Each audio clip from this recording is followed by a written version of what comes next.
Há empresas que acompanham o ritmo do mercado e há empresas que definem o ritmo do mercado. A companhia sobre a qual vamos falar hoje pertence ao segundo grupo, uma empresa que, ao unir tecnologia, engenharia e leitura profunda do comportamento do consumidor, tornou-se uma das maiores desenvolvedoras de tecnologia de bens de consumo do Brasil, impulsionando seu crescimento acelerado e sustentável.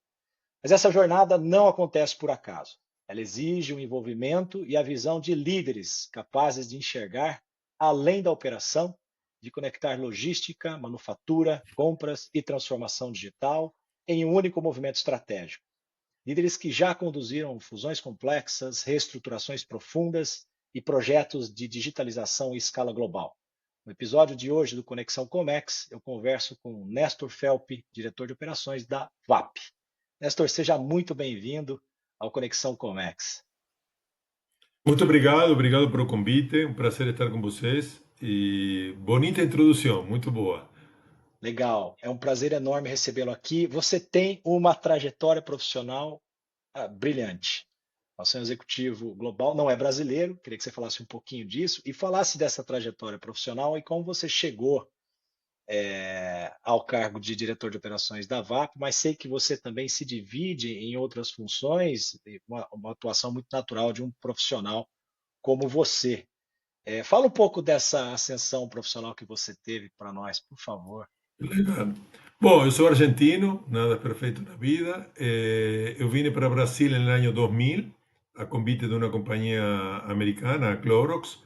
Eu trabalhei vários anos na Argentina. Comecei na área de manutenção, passei por todas as áreas, passei por fábrica, passei por engenharia industrial, até depois chegar na logística. Dentro da logística também, dentro do supply chain, fiz todas as áreas, compras, planejamento. E aí cheguei na Clorox. A Clorox é uma companhia que comprou várias companhias na época para entrar em Latinoamérica. Tinha comprado 5 companhias em Argentina e comprou 3 aqui em Brasil, SBP, X14, Clorisol e Superglobo. En realidad 4. Yo vine el año 2000 por ser a pessoa de supply chain ou logística com mais experiência em aquisições, a fazer as sinergias aqui. Eu vine por 6 meses, fiquei 2 anos, e aí eu fiz toda a rede de produção, fechamos uma fábrica e fizemos toda a rede do Brasil com a junção dessas 4 empresas. E aí, como pouco tinha combinado quando vine a Brasil, a combinado era que eu iba a estar em Estados Unidos y yo fui a asumir una posición de director de logística de Latinoamérica, basado en Miami. Y a partir de ahí comencé una jornada siempre con escopo en Latinoamérica. Fiqué en Clorox un par de años más. Después surgió la oportunidad de voltar a Brasil con Avon, también como responsable de logística de Latinoamérica. Volté en el año 2003 y ahí yo fiqué en Avon unos 3, 4 años. Después asumí área también de Latinoamérica de supply chain, de área de iluminación de Philips. Yo trabajé también unos 3 años en la Philips. Y ahí vino en 2010 o convite de Natura para cuidar también de área internacional, lo que ellos llamaban área internacional, que no era más que a Latinoamérica hispana. Y ahí en Latinoamérica hispana fiqué unos 3 años. Después, en ese periodo, mudé para Argentina, porque a base de Latinoamérica hispana estaba en Argentina, o que le llamaban internacional. Y después yo volteé a Brasil para asumir a planejamiento. Fiqué en planejamiento, tenía comercio exterior. También tuve comercio exterior en Avon. Y ahí yo pasé para área de innovación logística, a donde tuve toda la área de proyectos y de innovaciones. Y como falaba, en la época que a Natura ya no tenía dinero para investir en grandes proyectos, yo me volqué mucho a innovación con startups.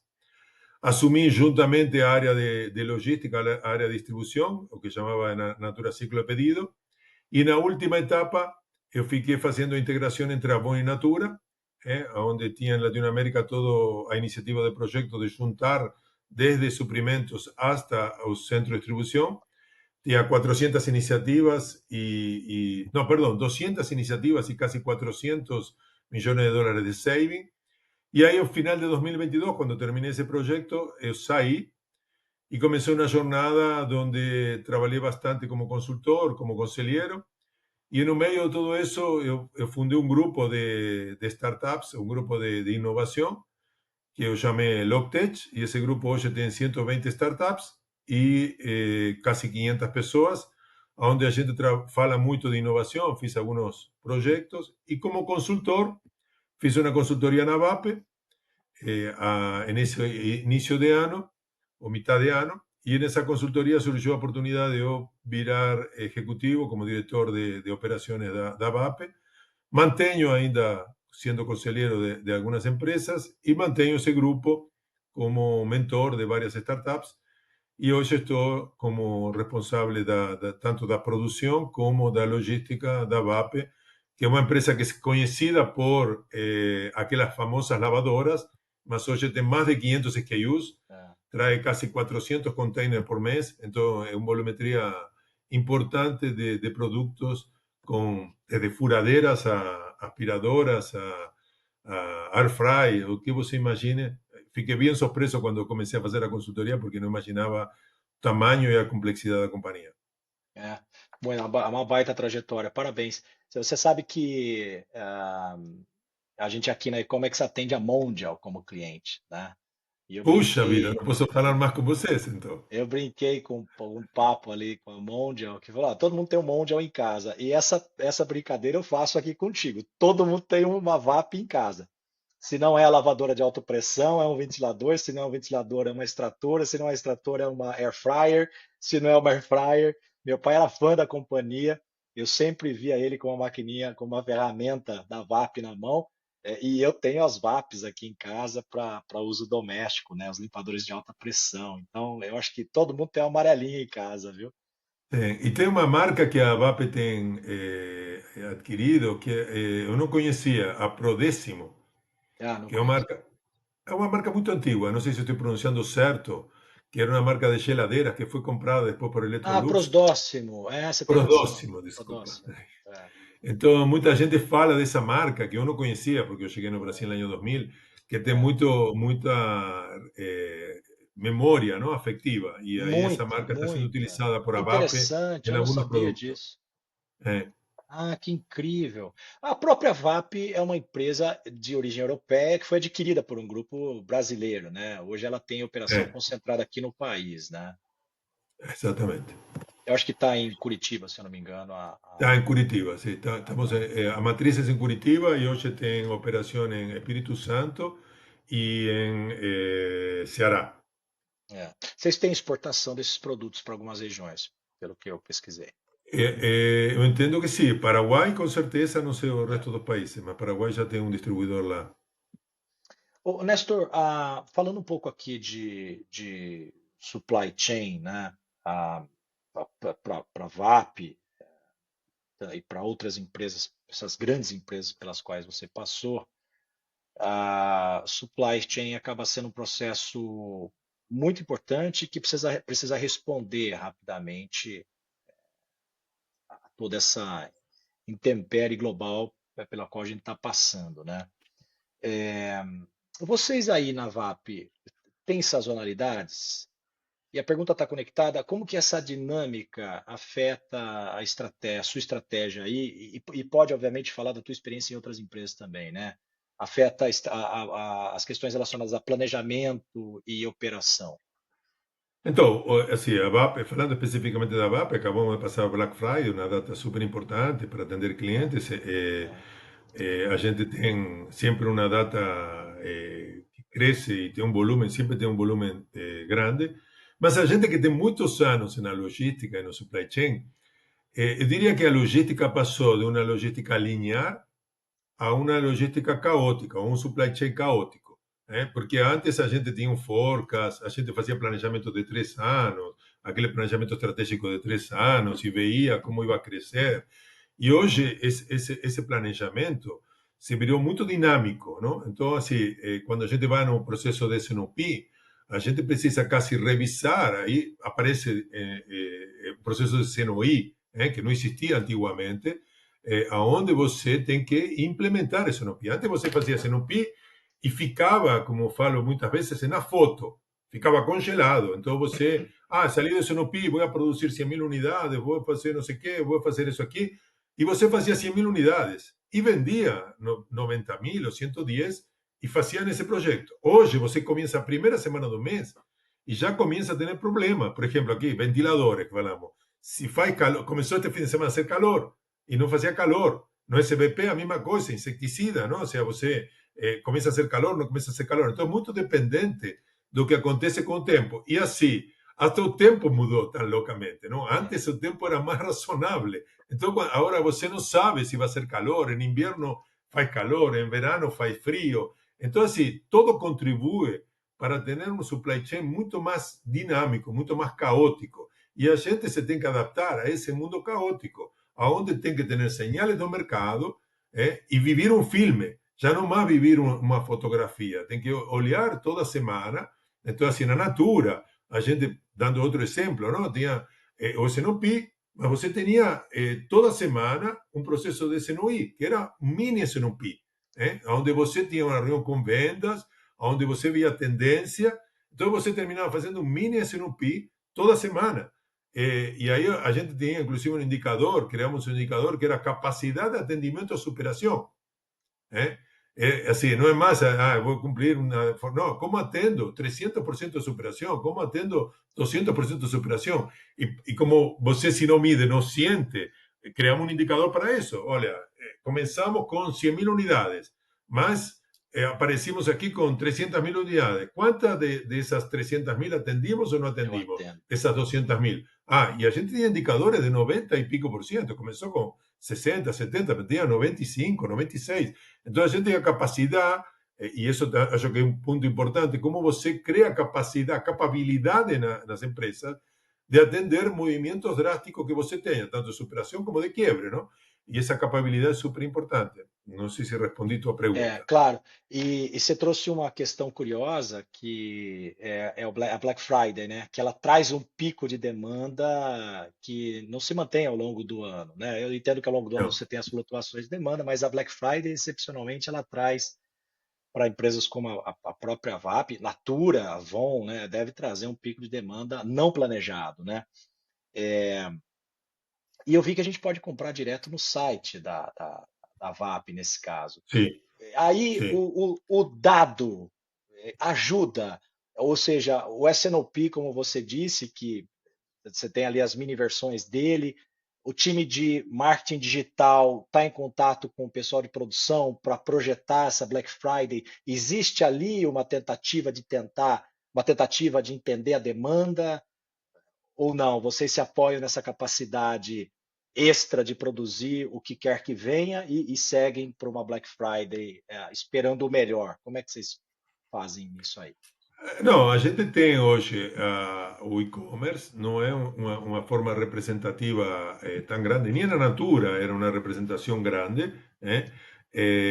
Então, assim, você tem uma necessidade de atender essa demanda, mas tu grande estoque está dentro da companhia para atender também grandes clientes. Então, nesse sentido, facilita, ¿no? o atendimento para o e-commerce. O que acontecia, por exemplo, na Natura, quando começou o Black Friday, que não existia, sei lá, 5 ou 6 anos atrás, não existia essa data tão importante, é que você se tem que preparar para entregar um volume maior em uma data que não estava, não? Porque a data mais importante que existia na Natura naquela época era Natal.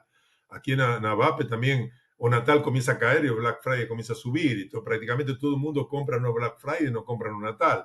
Então, assim, como você se prepara para uma data, por exemplo, uma companhia como Natura, que não estava acostumbrado a ter um Black Friday. Não existia, Avon, por exemplo, na Avon não existia, quando eu trabalhei na Avon, não existia um Black Friday, certo? E aí a gente se tem que adaptar a uma nova data e a uma data diferente. Em termos de estoque, você tem uma capacidade de responder, mas você se tem que trabalhar muito na logística. Então, por exemplo, na Natura, quando começamos o Black Friday, eu me lembro que a gente demorava 14 dias para entregar. E que era normal, porque todo mundo demorava muito, etc, etc. Mas na última, a gente entregava em 2 dias. Né? Ah, Então, excelente. assim, todo o mercado, não? Também a entrada do Mercado Livre obrigou a todo mundo a entregar muito mais rápido do que entregava no passado. Então, antes você estava acostumado, na Black Friday, 4, 5 anos atrás, demorava na semana, mas dizia, oh, beleza, eu comprei barato, não tem problema. Mas hoje o consumidor não quer isso, quer entregar rápido. Então, como você, além de ter a disponibilidade de produto, como você prepara as linhas e É, prepara o transporte para entregar muito mais rápido en una data que tiene un volumen absurdamente alto, ¿no? Entonces, todo muda, ¿no? O sea, yo acho que el mundo mudó más en la pandemia, ¿no? A recibir los productos en casa y a gente mudó para un e-commerce mucho más potente do que era no pasado, ¿no? é, é. E a tecnologia também tem que ter um papel preponderante aí, né? Fundamental.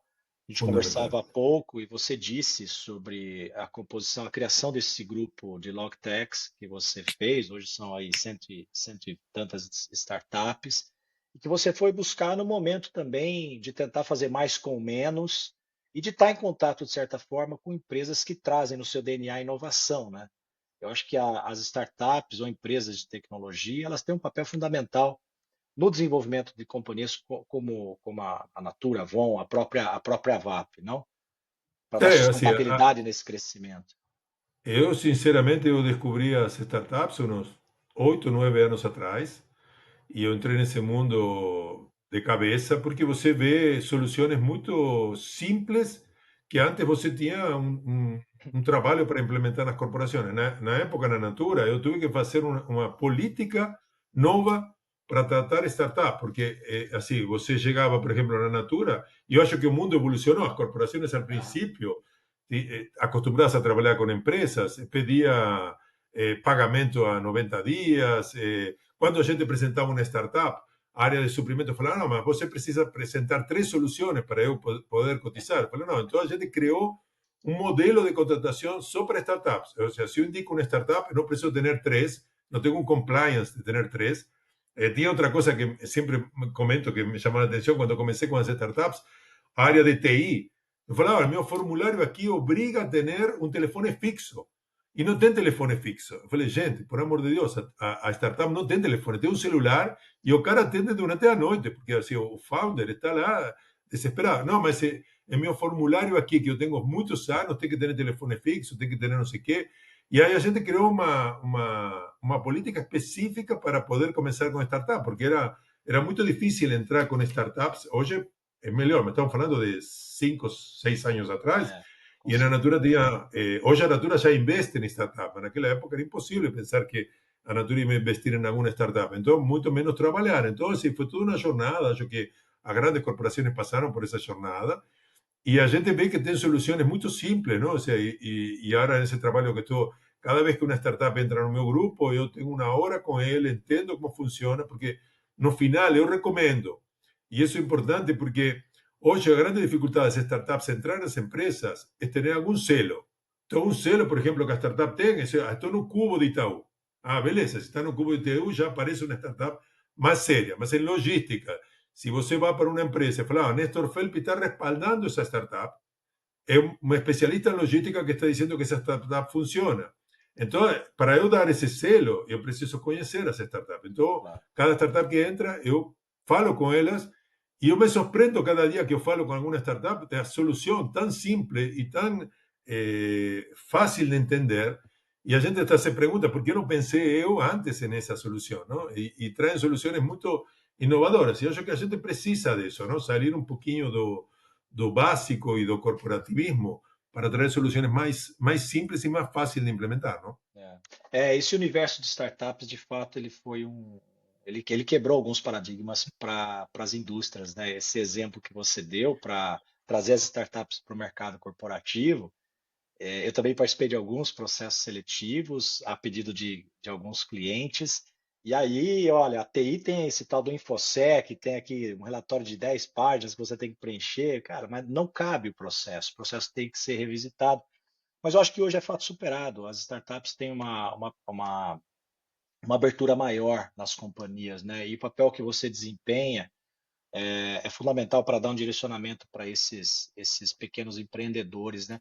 A startup é incrível porque ela tem uma atuação muitas vezes, e a maioria das vezes, nichada, né? Então, ou seja, o cara pega ali uma dor específica e aprofunda na tecnologia naquela dor, né? Então ela acaba sendo eficiente pela própria natureza da sua operação, né? Interessante esse modelo.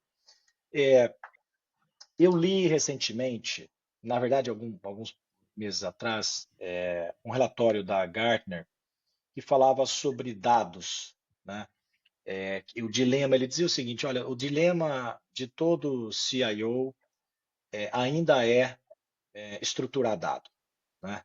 E a frase dado é o novo petróleo, né? Data is the new oil, ela foi dita por um cientista inglês há 18 anos atrás, né? E ainda hoje Gartner aponta o dado como sendo um principal problema das grandes companhias.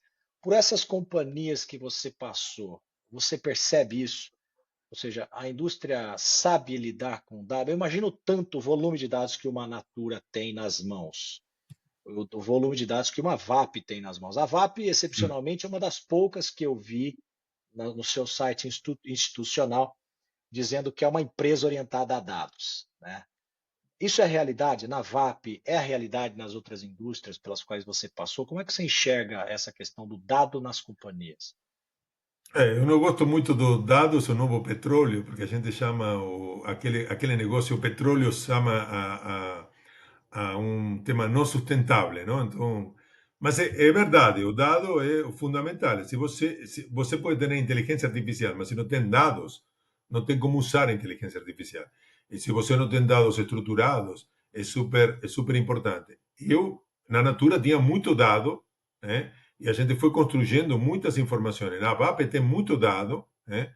É uma empresa que trabalha bastante com dados, é uma empresa que tem, se você entrou lá, toda a informação dos produtos, detalhado no site. Então, tem uma estrutura de dados super importante que a gente utiliza, e eu vi, nesses 2 anos que fui consultor, eu vi várias empresas que não tinham essa estrutura de dados. E um dos trabalhos era construir esses dados, não?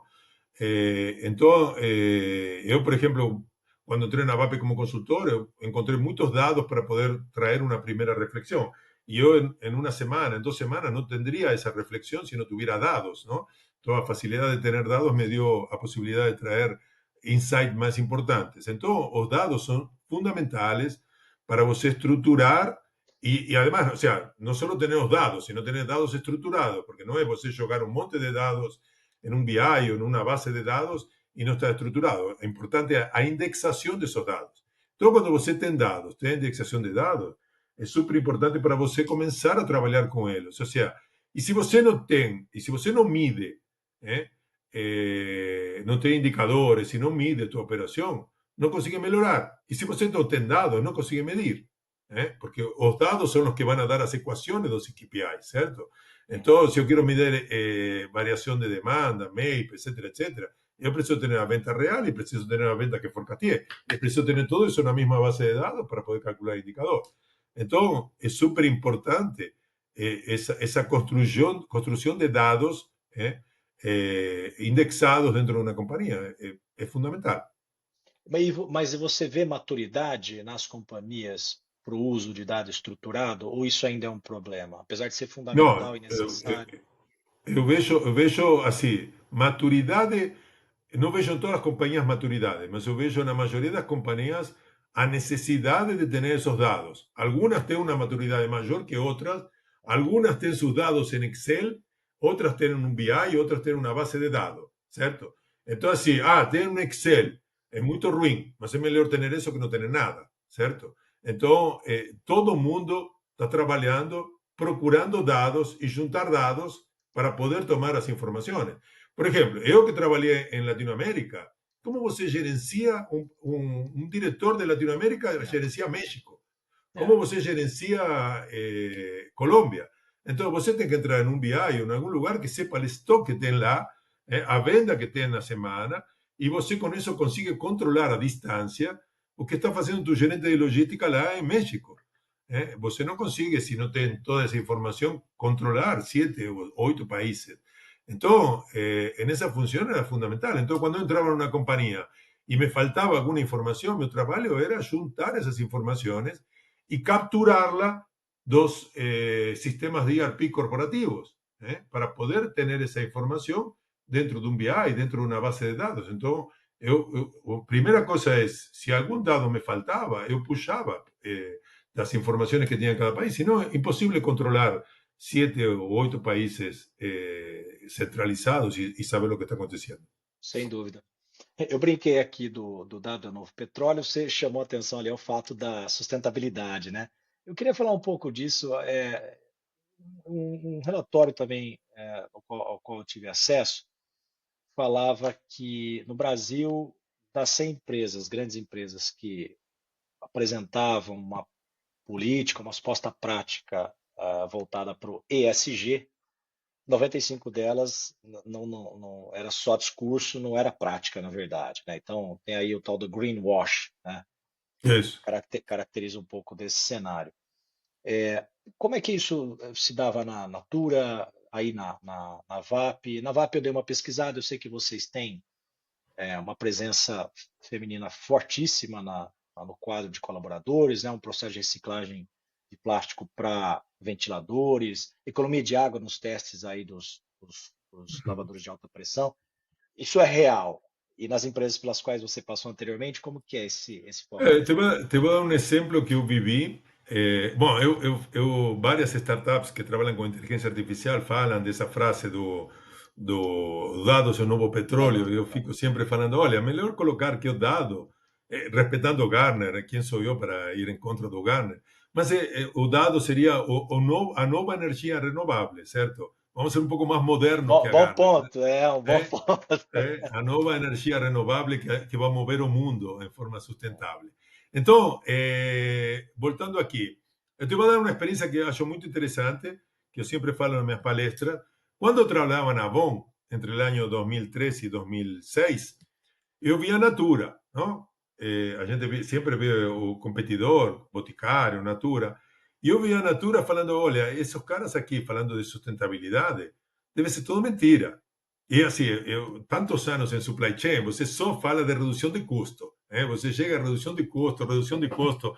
Então, assim, começava-se a falar de sustentabilidade e a Natura estava muito mais avançada que a Avon. E a gente falava, não, mas esses caras têm muito dinheiro. Sabe? A Natura é uma empresa que trabalha em categoria A, B e C, e a Avon mais embaixo. Então, cara, que ele fatura muito mais. E aí, então, ele faz esse discursinho de sustentabilidade, mas não deve fazer muita coisa de sustentabilidade. Quando eu fui a trabalhar na Natura, no ano 2010, eu levei 3 perguntas, algumas coisas que eu vinha da época da Avon, que eu ficava com a dúvida. E uma dessas era a sustentabilidade, não? E aí, quando entrei na Natura, eu vi que realmente era algo que estava no DNA da companhia. Não era algo que era marketing, e não digo greenwashing, não, mas assim, pagar para ver ou pagar para ter um produto sustentável. A Natura não faz nada que não tenha payback. Não se gasta 30% a mais para ser sustentável e ter esse custo a mais. Então, assim, todo o trabalho que a gente está fazendo, sempre. Você vê o exemplo, por exemplo, a Natura não tem uma frota imensa de carro elétrico, certo? Aí você vê outras empresas que faz greenwashing, que tem toda a frota de carro elétrico, mas o carro elétrico sai mais caro, mas ele quer mostrar que faz carro elétrico que paga mais caro, porque aí mostra de que ele está fazendo um negócio de sustentabilidade. No caso da Natura, a sustentabilidade está na essência da companhia. Inclusive, aí você tem 20% do bônus pago por o tema de sustentabilidade. Então você começa a fazer projetos em sustentabilidade, como fazia projetos de saving. Você começa a medir, se você tem um financeiro paralelo que mide emissão de CO2, e você começa a fazer projetos de redução de CO2, como fazia projetos de redução de custo. Porque você tem um tema de bônus e começa a mudar tua forma. Minha forma de vida mudou, não? Ou seja, eu não lembro, mas eu comecei a reciclar lixo na minha casa, comecei a fazer uma horta na minha casa. Assim, você começa a levar esse aprendizado na empresa para a vida pessoal. Inclusive, até puxado por tu filho. Não? Eu tenho filho de 20, Claro. 18 anos. É. Quando tinham 13, 14 anos, eles já começavam a falar de sustentabilidade. Tenho um filho que é vegetariano. Então, você começa a ser puxado por todos os lados de um supply chain muito mais sustentável. Então, esse exemplo é muito interessante para a gente pensar como de um lado você vê uma coisa e de outro lado você vê outra coisa. E nesse período que eu fui consultor, eu percebi que tinha muitas empresas que queriam ser sustentáveis, mas tinham medo do custo da sustentabilidade. E aí acontece uma coisa muito interessante que me trouxe essa experiência de sair de Natura. Quem está muito na sustentabilidade, a veces Natura mide muito bem a sustentabilidade e não calcula o saving. Então faz um projeto de sustentabilidade e fala, olha, vou ahorrar tanto de CO2. E a gente esquece de calcular o saving, porque é muito pequenininho. Então eu falo, cara, não calculava, eu me lembro disso. Aí quando vou nas empresas que querem ser sustentáveis e têm um foco em saving, o cara dá uma redução de custo enorme, certo? Só que ele não sabe que nessa redução tem um impacto ambiental. E ele não mide o CO2. Então Aham. ele tem um foco de redução de custo. E eu sempre falo que 90% do que você faz de redução de custo tem que ver com a sustentabilidade. E aí as empresas esquecem de medir, certo? Uma que está muito focada em sustentabilidade não mide saving, outra que está muito em saving não mide o impacto ambiental. Porque se você reduz resíduo, ou se você reduz o gramo de plástico que coloca no envase, É. você vai ter um impacto ambiental. E as pessoas não midem. Então, nesse trabalho que eu fiz de consultoria, eu falei, olha, vamos começar a medir o CO2 que tem impacto nos projetos que você já faz. Né? Então, eu fico um pouco irritado quando aparecem pesquisas que falam os executivos de supply chain têm mais preocupação nos savings que na sustentabilidade. Tem pesquisas aí no mercado. Então, várias vezes eu coloquei no LinkedIn. Falei, olha, é uma bobagem, porque o cara tem que saber que as duas coisas caminham meio paralelo. Então, não ter foco em sustentabilidade e ter foco em saving é pouco, coisa muito antiga, não? A gente tem que ter as duas coisas. Obviamente que não fazer sustentabilidade gastando dinheiro que não precisa gastar, mas medir as duas coisas e as coisas vão ir em paralelo. É muito interessante essa visão e, de fato, poucos prestam atenção nisso. Falando aqui das startups, eu me lembrei desse caso da startup que a gente adquiriu em 2024, sobre o qual a gente falou antes de começarmos, Hum, e a gente faz uma relação direta de redução de custo com atingimento de meta ou colaboração para a meta de sustentabilidade das companhias. Essa startup, Nestor, uma das coisas que ela faz é fazer uma análise logística do passado da companhia, de qualquer período, e mostrar ali oportunidades de consolidação de cargas internacionais. Muitas dessas grandes empresas não conseguem consolidar carga por uma questão operacional, são vários departamentos comprando materiais importados, produtos importados de várias origens, e ocorre que muitas dessas compras poderiam ser consolidadas no mesmo navio, porque são origens de uma geografia muito próxima, perto do mesmo porto, e enfim. Então, essa startup ela faz ela analisa o desperdício de consolidação passado e aí propõe consolidações futuras a partir dos processos de importação que vão ser feitos. Ocorre que nessa consolidação que foi feita, há também uma potencial redução de pegada de carbono, porque quando você claro. consolida a carga, você traz menos embarques, você traz menos rotas para cá, para o Brasil, e você está economizando CO2 diretamente, principalmente considerando que o transporte internacional é um dos maiores contribuintes para a emissão de gás carbono, né? Então, quando a gente vende essa solução hoje, além de propor uma consolidação de carga que vai ter o custo da operação vai reduzir, custo logístico, automaticamente você contribui também com a pegada de carbono da companhia, né? Mas A gente poucos pensam falou, assim, poucos pensam tem que assim. pensar sempre nas duas medidas, não esquecer É, nem uma nem a outra. Porque assim, há companhias que estão muito focadas na redução de custo, certo? Então você, consolidou carga, tem redução de custo, mas você entregando a redução de CO2, também ele pode começar a ter uma cultura de o impacto ambiental que isso traz. E vem junto. Então, assim, não falar das duas coisas como indicadores é uma tonteria.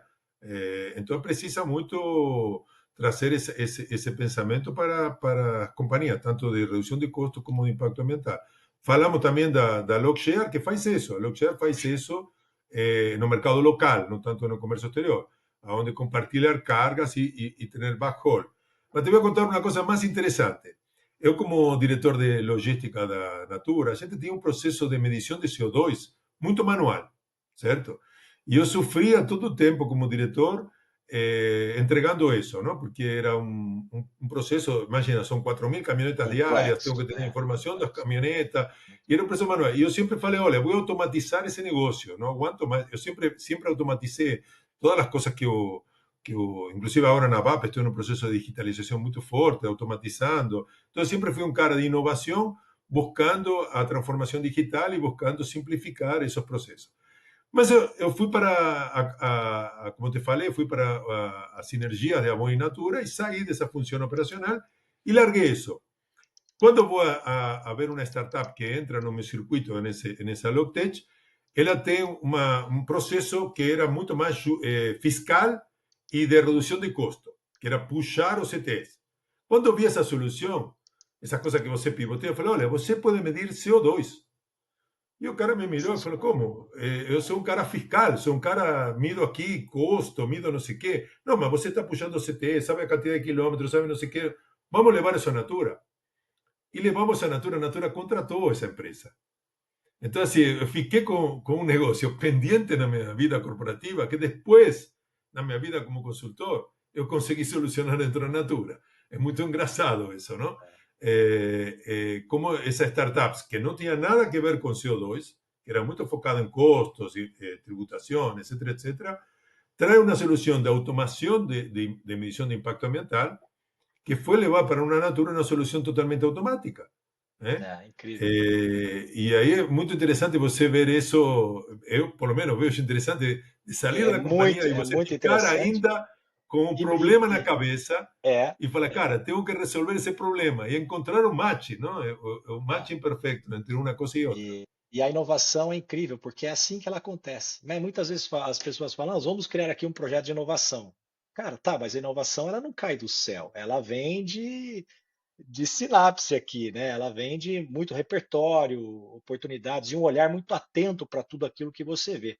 Ocorre que quando você está na operação, muitas vezes você não encontra, esses insights não aparecem, né? E aí você vê o seu caso, né? Você estava no mercado falando com uma startup que não tinha nada a ver com logística, ou se tinha, não tinha nada a ver com SG, você conectou a tua referência antiga, a tua necessidade antiga com os dados com os quais eles trabalhavam, né? A gente vê que muita inovação no mercado nasce de errores. Assim, o post-it de 3M saiu de uma cola que não grudava.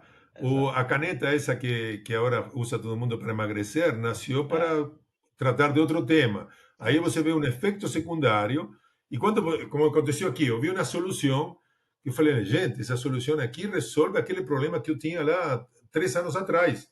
Mas para ele não tinha isso. Então, assim, muitas vezes as inovações vêm de você ter uma solução e você entender que pode ter outra aplicação, não? Aquela famosa coisa que as startups pivoteam, não? E elas são fáceis de pivotar porque não são uma empresa. Quando você pega uma empresa como Natura, VAP, é um Titanic. É difícil. Para você pivotar é difícil, mas uma startup que é um pequeno barco, um veleiro, ele pivoteia muito fácil. Fala, olha, consigo trazer essa solução e pivoteia. Então, é muito interessante como a inovação nasce, não? Essa é a diferença entre invenção e inovação, não? Ou seja, levar para uma coisa prática e, a vezes, de uma coisa que não tem nada a ver com o que você está pesquisando. Você está pesquisando uma cola nova, descobre uma cola que não cola e cria um post-it. Cria um negócio a partir daquilo, né? Maravilhoso, não? Quem não usa post-it hoje? Maravilhoso. É interessantíssimo esse tema de inovação, um tema do qual eu gosto muito de falar. Você estava dizendo sobre os seus filhos, e me lembrei aqui da geração Z, né? Dessa garotada, não sei a idade deles hoje, mas vamos falar aqui um pouco dessa geração, que eu acho que a Natura, a Avon, olhavam mais para esses caras. E aí a minha pergunta está aí. Não deve ser o público-alvo da VAP. Obviamente pode ser o cara que vai entrar no mercado daqui a pouco para adquirir produtos, mas para a Natura, eventualmente, vocês deviam ter um olhar ali. Esse olhar existia na Natura, esse olhar existe na VAP, ou seja, saber como pensa essa nova geração é importante para vocês? É super importante. A VAP também, porque a VAP acabou de lançar o Wow, que é uma linha de áudio com a Loc. E está muito assim, e não sei agora dos 500 produtos, mas deve haver alguns produtos que são para garotada, não? Ou seja, não tem como você esquecer essa como chama, essa linha de grupo de pessoas que são que mais estão consumindo, não? Ou seja, eu tenho filhos de 24 e de 21, não? Um mora nos Estados Unidos, outro mora aqui em Brasil, e eles têm um pensamento totalmente diferente. Por exemplo, vou falar de delivery. Eu não pago um delivery nem que caiga uma vaca morta. certo? Eu vou lá e gasto R$ 79 para não gastar, agora 19 com o Mercado Livre, mas eu não pago um delivery nem que a vaca tussa. E meu filho de 21, ele pide 3 bolas de tênis e paga o dobro de frete, não? Falei, filho, mas não tinha outra coisa para comprar? Não, papá, tudo bem. Eu precisava de bola de tênis, quanto custa? R$ 10, vamos gastar R$ 10. Então, assim, tem uma coisa muito diferente, não? Então, precisa entender esse público que quer as coisas rápido, que paga frete, tem outro público que não paga frete. Então, você tem que entender cada um de tus públicos. E eu acho que não tem companhia que está só em um sector, que só está com os velhinhos. Toda companhia tem que atacar, não? E vai ter produto. A VAP tem agora. A VAP acabou de lançar também uma linha de secadores de cabelo, aquelas coisas que as mulheres usam, planchinhas, sei lá, não sei. Acabou de lançar mês passado uma série de produtos de cuidado do cabelo. Então, assim, cuidado do cabelo, não tem como você escapar dessa geração. Então, É, assim, dificilmente haja uma companhia que não tenha, como chama, essa geração dentro de su portfólio, mais ou menos, sem não? dúvida, sem dúvida. Eh, Sem dúvida. Não, sem dúvida. É um mercado importantíssimo e que é um mercado que vai ter eles vão aumentando o seu poder de aquisição na medida também que vão se inserindo no mercado de trabalho e vão sendo potenciais clientes das marcas que acabam tendo que fidelizá-los nesse momento, né, para ter ali o share of mind bem estruturado. O Nestor, essas empresas todas pelas quais você passou, eu acho que eficiência, otimização é uma agenda dos executivos, né? Como é que hoje você caracteriza a digitalização Você falou que está passando por um grande processo de digitalização. Eu quero saber na operação, ali na planta, né, na produção, na manufatura, você tem um grau ali de digitalização, de processos de automação. Eu tive na China há um mês atrás, mês e meio atrás. Eu fiquei impressionado com o nível de automação das plantas, das fábricas, né? Eu visitei algumas delas. A que mais me chamou a atenção foi a planta da Xiaomi, a de carros. Os caras produzem ali carros. Acho que nessa conversa nossa aqui, eles já devem ter produzido ali alguns milhares de unidades, né? Muita automação, muito robô, a planta é desenhada para performar no máximo. Como é que é isso aí na VAP? Como é que você encontrou a Natura? Como você deixou a Natura nesse estágio de automação da produção? então, primeiro, você falou indicador de eficiência, vários indicadores, está faltando um muito importante que é serviço. Ah, Né? tá. A importância de assim, como você atende o cliente e a excelência de serviço. Olha, a última vez que fui na China, estava falando que tenho que voltar para a China, fui com a Philips em 2006 ou 2005, não, perdão, em 2000, entre 2006 e 2010. O sea que faz 25 anos que não vou na China. Después fui para Japón. Entonces, sí, en aquella época, estamos hablando en 2009, 2010, a China era inacreditable. En aquella época yo fui para el aeropuerto en un tren de 400 kilómetros por hora. Él iba por 400, iba para el aeropuerto a 400 kilómetros por hora. Entonces estamos hablando de 25 años atrás. Era increíble a evolución. Visité a fábricas de Philips. Entonces, sí, yo que tengo que volver porque hoy estoy viendo Ah, tá mucha incrível. Tá automación, incrível. entrega de libre autónomo, É, una serie de cosas aplicativos como WeChat, así, muy, muy interesante. A Japón fui unos años después, también súper interesante. Prácticamente no te empezó trabajando en un nivel operacional. Todos los estacionamientos son automáticos, no hay una persona é, no estacionamiento. En aquella época ya o restaurante eran prácticamente automáticos, no tenía garzón. Entonces, sí, estamos hablando también de 10 años atrás. Entonces, sí, es una cosa que parece otro mundo, ¿cierto? literalmente. Quando a gente compara isso com o VAP, com a Natura, claro, estamos años-luz, certo? Mas assim, a gente viu, por exemplo, tanto a VAP estou trabalhando hoje em um processo mais de digitalização, tanto da fábrica como da logística, para poder ter em tempo real as informações de entregas e das informações que a gente precisa na fabricação para poder ter nenhuma ruptura e ter nenhum problema no momento que a gente está fabricando. A mesma coisa quando a gente vai falar da Natura, não? Assim, você tem una necesidad de tener una torre de control completamente digitalizada para saber exactamente lo que está aconteciendo. Imagina hoy, donde también evolucionó mucho los influenciadores. Una persona aparece, me pareció a mí en aquella época, batón azul, la gente lanzó un batón azul, ¿eh? Y la gente tenía que el batón azul iba a vender 30.000 unidades, él vendió 400.000. E aí você começa a entender que passou. A Rihanna usou batom azul, depois um influenciador mesclou batom azul com batom vermelho. Ninguém apostava nesse batom azul. E aí a gente teve que reagir a isso. Acho que a gente vendeu 350.000 unidades com um forecast original de 40.000, aquela coisa que te falei de atendimento à superação. Então, hoje, num mundo onde você tem influenciadores, onde você tem a internet e tem um montão de coisas que estão aparecendo, você precisa estar totalmente digitalizado e reaccionando muito rápido a uma transmissão quase imediata de lo que acontece no consumidor final para a fábrica.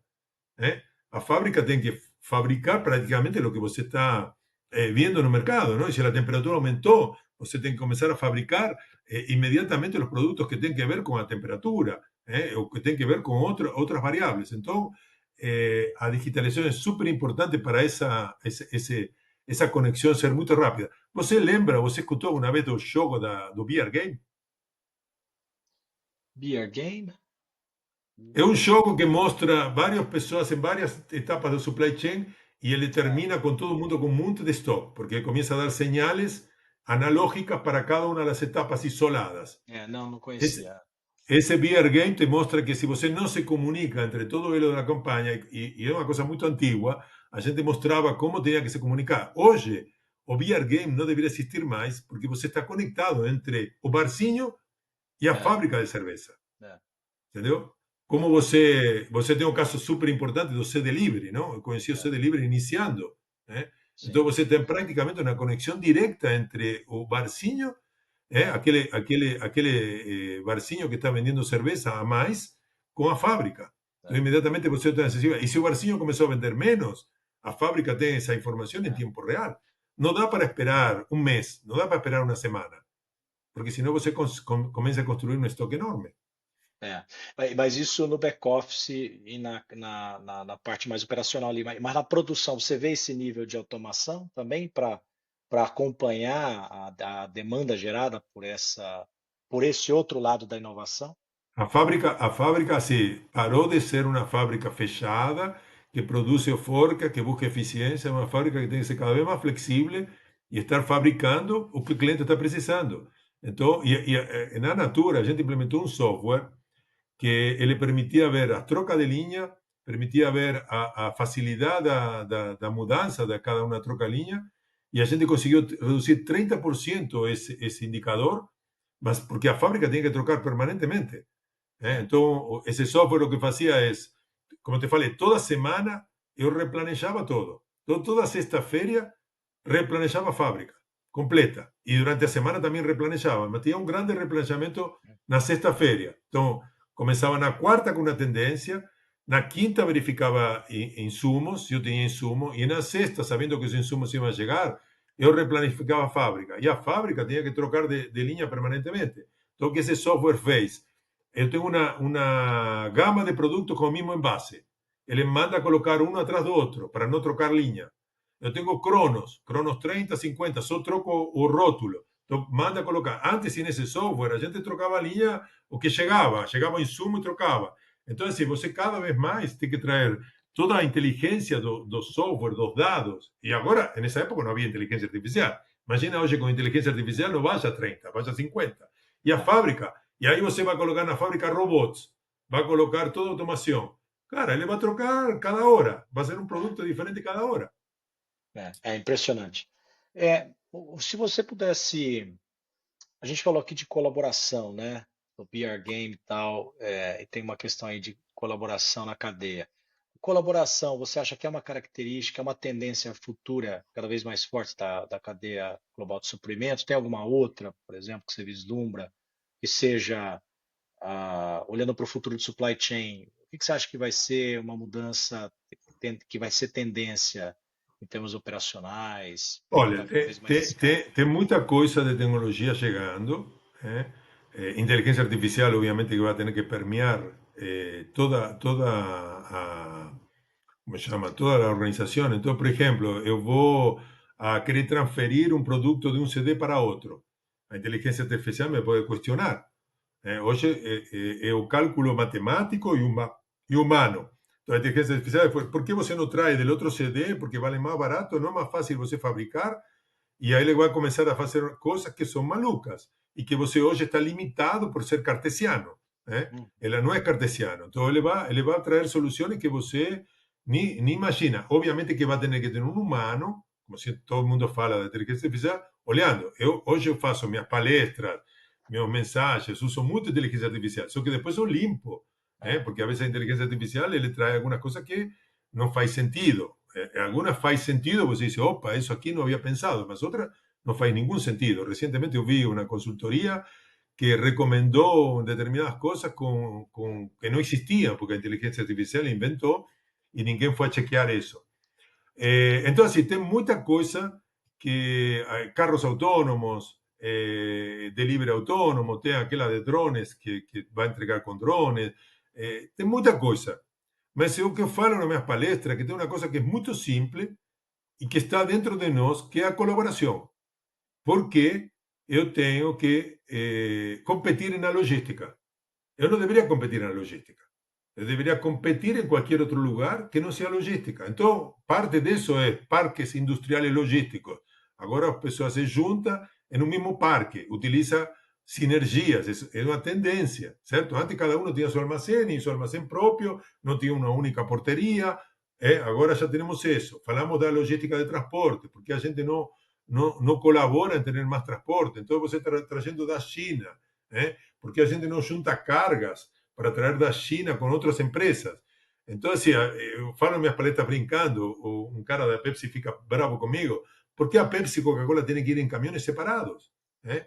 Eu entrei muito nessa tese, porque quando a Natura comprou a Avon, o nível de sinergia que eu encontrei eram absurdas. E aí havia sempre, eu trabalhei na Avon e na Natura, sempre havia uma disputa que nunca se queria ver uma caixa da Avon dentro da caminhoneta da Natura, e a Natura também não queria ver uma caixa da Avon dentro da caminhoneta da Natura. E havia uma disputa para não aparecer juntos, certo? Que você abrir a caminhoneta e a consultora vier uma caixa da Avon, e como assim? Quando você vê a sinergia, não tem que esperar que uma companhia compre a outra para ter sinergias. É. E quando você vai lá no Mato Grosso do Sul, o cara entrega junto. E o ganho fica com o transportador. Então, assim, aí eu comecei uma coisa que eu sempre falo, que a colaboração é uma questão de egos e que é a inovação mais fácil de implementar. E que a gente fica querendo buscar tecnologia, porque assim, a inteligência artificial é muito legal, só que para implementar é complexo, não é fácil. Você não consegue colocar inteligência É, artificial assim em uma companhia. Colaborar, você consegue fazer assim. é. Eu comecei a hacer colaboração de fretes na Natura, trouxe esse tema um pouco antes da greve de caminhoneiros. Nem lembro quando foi o ano da greve de caminhoneiros, foi muito tempo atrás. E quem me parou nesse sentido foi a greve de caminhoneiros. Por isso eu lembro que a data. Depois vou ver qual é a data para eu falar especificamente quando eu comecei a falar isso. Por quê? Porque eu veia que a Natura mandava muitos veículos, não tinha o controle do retorno, falando de impacto ambiental, não? Ou seja, eu preciso, se eu quero ter saving, impacto ambiental, eu preciso colaborar na logística. E esse insight É, sem me dúvida. apareceu lá em 2017, 2016.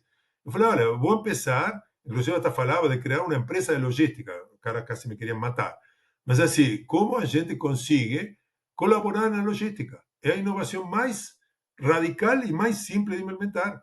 Só tem É, vontade de fazer e parar com esse paradigma. Eu sempre falo, não se compite na logística, se compite no mercado, se sem dúvida. compite no O marketing. produto, claro, É, sem dúvida.